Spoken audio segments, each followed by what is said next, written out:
Good morning. It's good to be here in the house of the Lord on this Mother's Day. We were going to honor the mothers in our lives and the women in our lives. And we're going to talk about some harshness today, and we're going to talk about God's plan for women.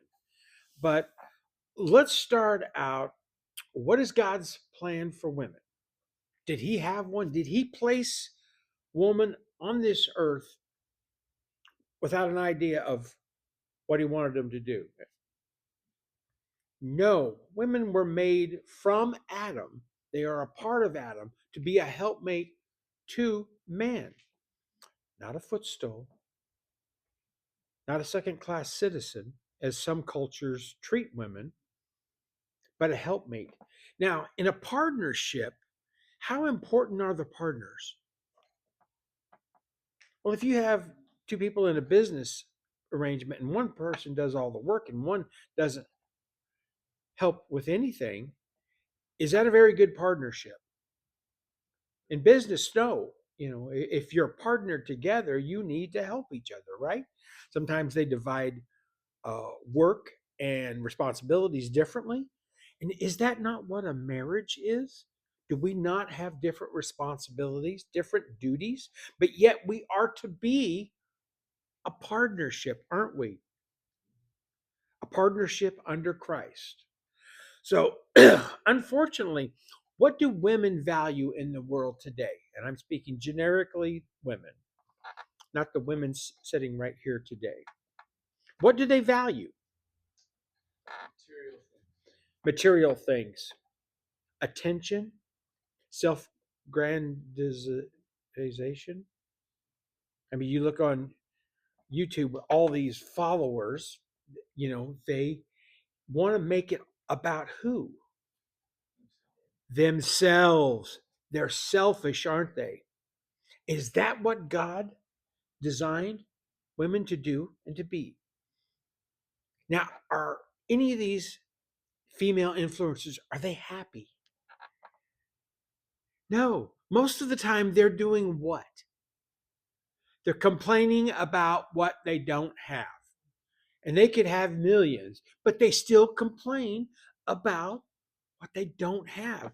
And it's because they have not accepted their place in God's plan. Like many men have not accepted their place in God's plan. Because men have a similar plan and responsibility that they are to take on in this world. And when those two are doing their job, you have a successful union, a successful marriage. And what does that create? Successful kids, children's lineage. So now, what does a godly woman value? We're going to read about that today, about what they value. But what do you think women of faith value?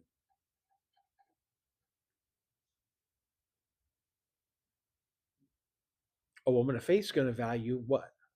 Her husband, her family, those around her, those that she can help. As we're going to read in the 31st chapter of Proverbs, the most common book used to talk about mothers. But before we get there, we're going to start with Second Corinthians. So turn to First Corinthians. Turn to First Corinthians chapter 11. So at first we're going to see the relationship that God has set forth on this earth between man and woman. So in chapter 11, verse 9, neither was man created for the woman, but the woman for the man. And we know that because God created Adam, and then he said, what? It is not good for him to be alone. So then he took a rib from the side of Adam and created Eve. For this cause ought the woman to have power over her head because of the angels? Nevertheless, neither is the man without the woman, neither the woman without the man in the Lord. For as the woman is of the man, even so is the man also by the woman, but all things of God. So here it describes how the woman is not over the woman is part of man, but they are all subject to who? To God. And that's the key from this. So now let's turn to the 14th chapter of Proverbs. Now we're going to start seeing what a woman, what a mother, responsibilities given to her, and how she is to live her life. So in 14th chapter of Proverbs in verse 1, every wise woman buildeth her house, but the foolish plucketh it down with her hands. So what does the word buildeth mean?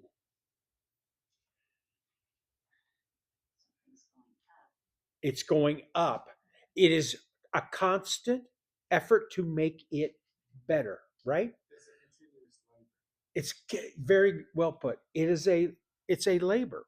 Um, when you build something, if you get a big stack of wood and you set it out in your yard and you go back in the house and you come back out 3 days later, is there going to be a shed built? No, stack of wood's still going to be laying there. It is a work. It is a labor. It does not happen by accident. Is my point? Does it? So when a woman builds up a house, it is a labor of love. And the foolish woman plucketh it down with her hands. So they just let whatever happens happen, right? They never strive to make things better. So now let's turn to the 31st chapter of Proverbs. And we have read these verses many times. It's hard for me not to refer to them on Mother's Day. So this year, I'm not going to avoid them, only because we use them so often. So this is a detailed job description, isn't it? Would anybody call it something different? It is a mission that God has given women. It is also a mission of freedom and happiness in here. But it is not an easy mission. I've heard many women say, well, the hardest job on earth is to be a stay at home mom. I disagree with that. The hardest, one of the hardest jobs on earth is to be a mother and work. That's when it becomes really difficult. Not that staying home with children is not an important job, right? But as we know, the ladies present today have had to do what in their lives? There's times that they've had to be mothers and wives and be in the workforce. That's difficult, isn't it? But you do it when you have to do it, right? Because you are building up a house. You're building up, more importantly, a home. So we will start in verse 10. Who can find a virtuous woman? For her price is far above rubies. And what do we know about rubies at this time? They were one of the most precious gems, weren't they? They were a sign of status. So they're saying a virtuous woman is priceless, is how I read that verse. Now that's quite a praise, isn't it? And what does the word virtuous mean?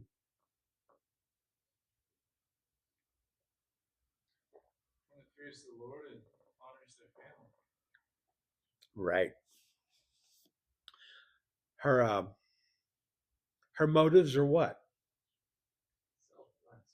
selfless, not self promoting, always thinking of others, and living a life with a good reputation. The heart of her husband doth safely trust in her, so that he shall have no need of spoil. So the word trust, as we know in a relationship, trust is a big thing. And there's been times that I have ruined that in my relationship. And it takes a long time to get it back when you do something to lose that trust. And it's good. It's the one thing that I have never doubted with my wife is I've never not trusted her because she's never given me a reason to not trust her. I've given her reasons not to trust me, but she has never given me. That contributes to that virtuous life. She will do him good and not evil all the days of her life. Does that mean they'll never have an argument, a disagreement? No, but she will not actively work against her husband, will she? And we're assuming here that we're talking about two people in God, okay? You know, if you've got somebody it's if you happen to marry somebody that's horrible, none of this applies to you because neither one of you are striving to live a godly life, are you? And that's key to this these passages is both people are striving to live a godly life and have a godly marriage.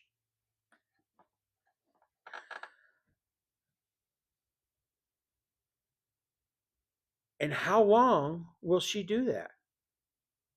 All of her life. She won't just get to a point at some point and say, well, I've done enough in this relationship. I'm going to just check out.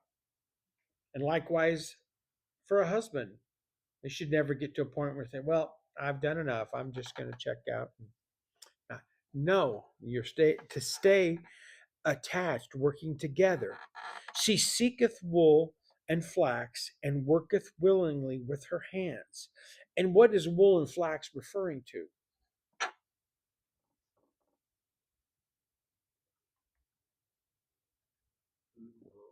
Clothes, right? And at this time, was that easy to take care of as it is today? No. Back then, they got their clothes how? They had to spin the wool, and then they had to uh, make clothing out of the wool. So it was a big labor. You just couldn't go to Walmart and pick something up, and pay for it. She is like the merchant ship. She bringeth her food from afar. So she doesn't take the easy way out, does she? If she has to go across town to get something that she needs for her family, she does that, doesn't she?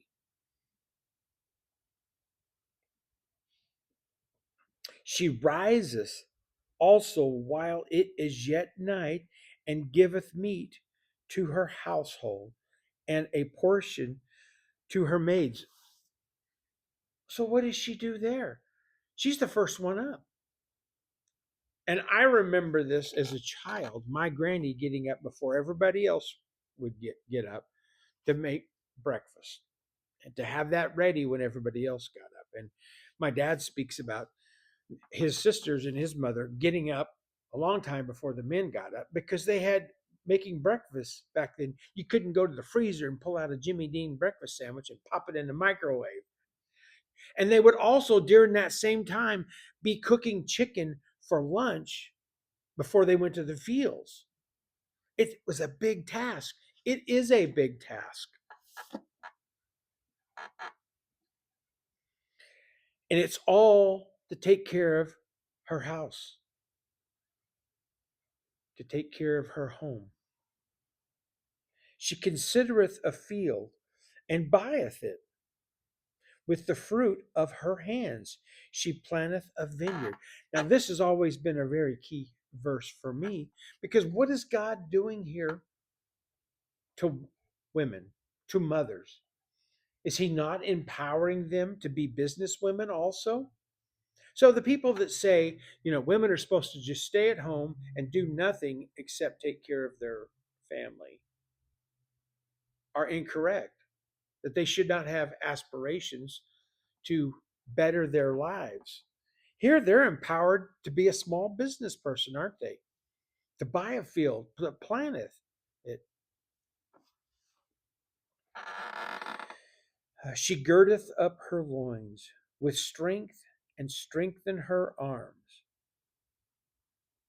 What do we think of when we hear the word strengthen her arms? It means she's strong because she works hard and diligently. She's not lazy.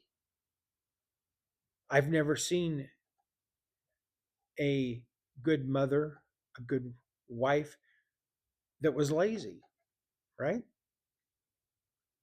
I mean, I know that my wife doesn't have a lazy bone in her. And who does that benefit? It benefits her family, doesn't it? It benefits the church. And subsequently, are women not blessed by God for those sacrifices? They are.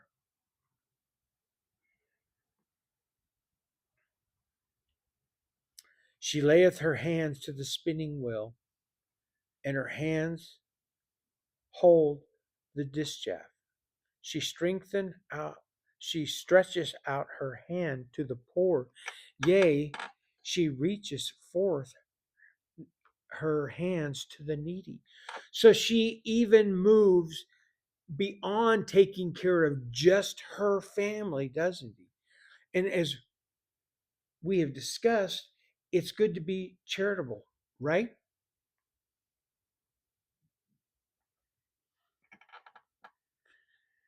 She is not afraid of the snow for her household, for all her household are clothed with scarlet. So she's not worried about the snow, is she? Because what has she done leading up to winter? She's been preparing for that. She's laid up at this time. She would have laid up a grain, but laid up enough food that if there's a huge snowstorm and you can't get to the store, that you're still going to be fed. She knows that she has prepared enough clothing to make sure that everybody is warm. So, so this woman here is not thinking about today, is she? She's thinking and planning way down the road, isn't she?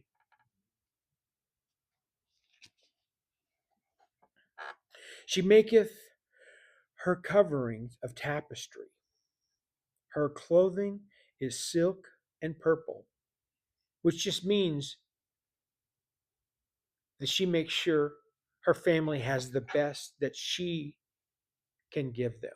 And tapestries were a sign of some wealth because they laid on the walls. They were like insulation. They didn't have art back then, And we know that scarlet, a silk and purple were the finest of clothing and colors of clothing. They were the most expensive, not meaning that she had to have that. It means that the best that they could afford, she made sure they had. Her husband is known in the gates. He, when he sitteth among the elders of the land. So she has what?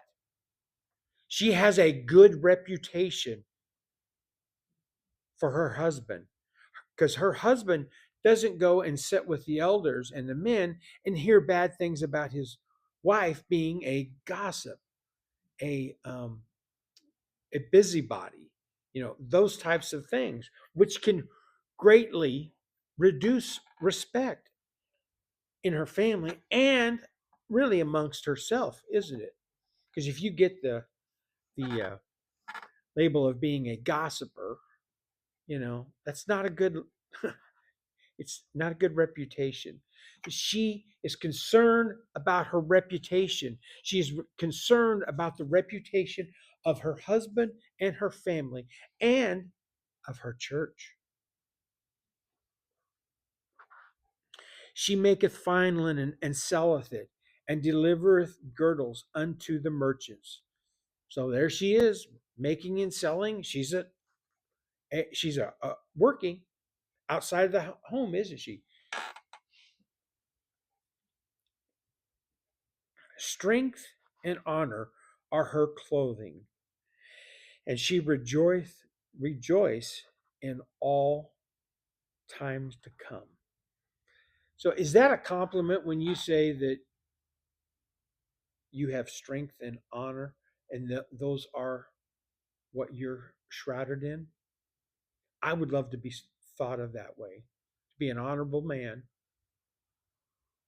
and to be strong. And this type of strength is not going to the gym, making muscles. This is a strong personality that does God's will and has a desire to be a godly person, right? She openeth her mouth with wisdom, and in her tongue is the law of kindness. So she seeks wisdom, doesn't she? And she shares the wisdom. And is that important today? That is one of the biggest gaps I see in the workforce now. I am not just a supervisor at work. I have to be a mentor because I get these 20-year-olds that their parents haven't done their job. They haven't prepared them to be a worker, to know how to work, to know how to get through life.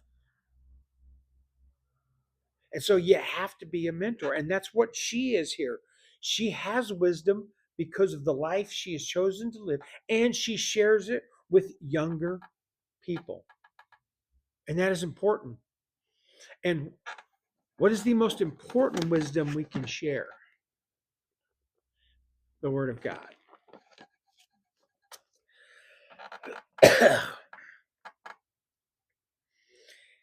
And her tongue speaks the law of kindness. So she is so kind that it is like a law with her. And we know that laws are meant to be stringent, right? I mean, we know attorneys constantly try to weaken them, but laws are supposed to be absolute, aren't they? And her kindness is absolute. She looketh well to the ways of her household, and eateth not the bread of idleness. So this goes back to there. She's not idle. She doesn't sit around. She's not lazy. She works hard for her husband, for her family, and for herself, right? We have seen here where she's given the latitude to work. And it uses buying a field and a vineyard, and it uses making clothes. Those are not the only things. It were the most possible things for her to do to make extra money, to get extra for her family at that time. But it was not. It's not a what's the word I'm looking for? It's not a limited um, list. It's just what was practical during this time. And here we go. Her children arise up and call her blessed. Her husband also, he praiseth her. And this is what she gets for being this person: the blessings of the love of her children. And we know what it is to have children, to have a good relation with children. We know or have seen what it's like to have bad relations between parents and children. Those aren't, it's not a blessing, is it? It is a blessing when our children love us back. Then we know that we have done a good job, right?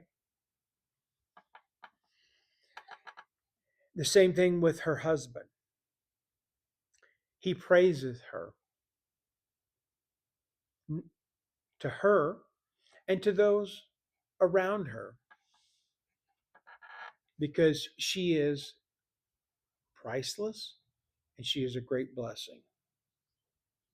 Many daughters have done virtue um, virtuously, but thou excelleth them all. Favor is deceitful, and beauty is vain, but a woman that feareth the Lord, she shall be praised. So she's not vain. Is that a problem these days? Yeah. And and she feareth the Lord.